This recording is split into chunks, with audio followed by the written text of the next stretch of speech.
આજે કયા કાઉન્ટર પર તમે ફોકસ કરી રહ્યા છો? સો ઓવરઓલ જે હિસાબે આપણે કીધું કે અગર તમારો medium term to long term view છે તો એક લોંગ ટર્મ માટે એક ઇન્વેસ્ટમેન્ટ પિક રહેશે આપણું એ છે બીએસસીનું. બીએસસીનું કાઉન્ટરમાં જોશો તો આજના દિવસમાં પણ એક સ્ટ્રોંગ રિકવરી આપણને જોવા મળી છે.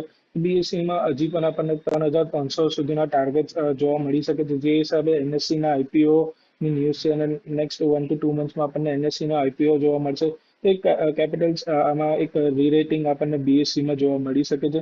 તો ડેફિનેટલી બીએસસીમાં એક લોંગ ટર્મ વ્યૂ માટે 6 to 12 મંથ્સના વ્યૂ સાથે બીએસસીમાં બાય કરવાની સલાહ રહેશે. 3,300ના ટાર્ગેટ માટે સ્ટોપલોસની વાત કરીએ તો 2,500નો એક સ્ટોપલોસ રાખવો જોઈએ બીએસસીમાં.